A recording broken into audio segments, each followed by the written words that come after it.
Hi, my name is Stephen Hendricks, and I'm here because of the Introduction to Music Production course with Coursera.org. And today I'm going to be teaching about convolution versus algorithmic reverbs. Now, I'd like to start off by giving a quick explanation. What is a reverb, you might ask? Well, a reverb is a sound effect that can be generated through your DAW processors, plugins, um, guitar processor stomp boxes, various different ways to do it. And it basically simulates the sound of a room. Um, if you like that big booming amphitheater sound, or maybe you like that dry sound that comes in a living room that's full of sound absorbing furniture, or maybe you like to bring your guitar into the bathroom to get some of that natural reverb. Well, this all can be done through plugins um, and through reverb.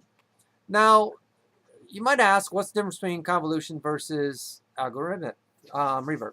Well, convolution is basically they've taken a bunch of mics, they've put them in various environments, and they've recorded the sound of that environment. Now, you'll see this in plugins as living room, hallway, bathroom, Carnegie Hall, Grand Ole Opry, outdoors, um, the woods. They have all sorts of different sound effects that have been pre-recorded, and they take this and it gets mixed with your recording to help create the reverb that you're looking for, the sound that you're trying to create.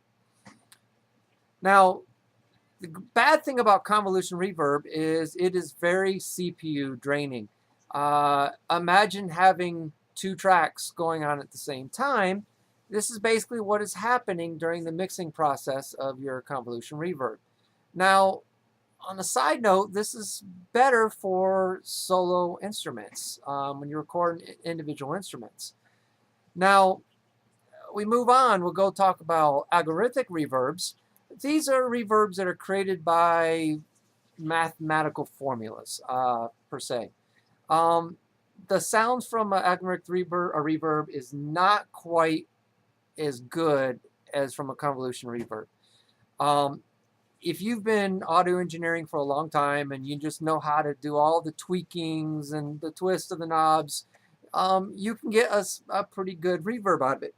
But if you're looking for individual tracks and individual instruments, stick to the convolution reverb. Both of them are good for depending on what you're using them for. The algorithmic reverb can sound fake. If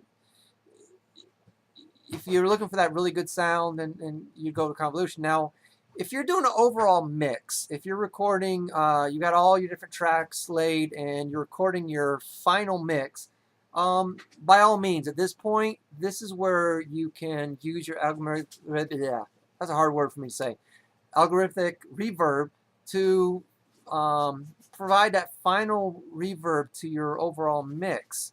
One thing you do want to be careful though, when you are doing solo tracks and you're using convolution reverb, if you're using sampled instruments, the problem is, depending on where the sampled instrument was done, if it was done in a room, no matter how dry they tried to make the sample of the instrument, it's going to have, and it's probably have recorded some natural reverb of the environment. And this basically doubles the effect of your reverb, which then can cause some unwanted side effects. So be real careful when you're using sample recordings. Stick with the algorithmic, but if you're using just live instruments, convolution. Try not to use too many convolution effects in your overall mix, because once again, like I said, this is very CPU processing, and you got too many going on, you're going to bog your computer down, which is going to cause, once again, unwanted effects. You're going to have some skipping in your sound and so forth. There's several different plugins. I'm not going to go into them. There's too many to name. Depends on the DAW that you prefer to use.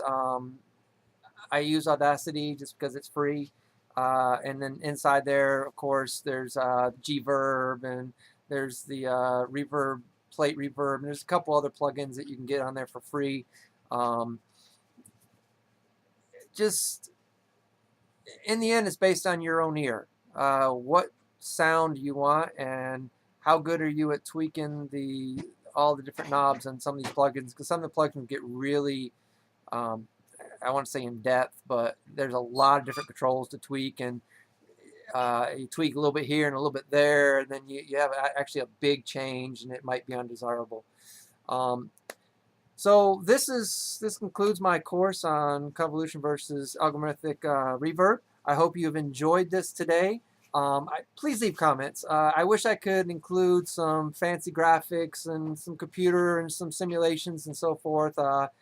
Quite be honest, I've never really played with any of the desktop recording software, so it's something I'll have to do in the future. But if you like this, please leave comments in the comment section below for you EQ3 fans.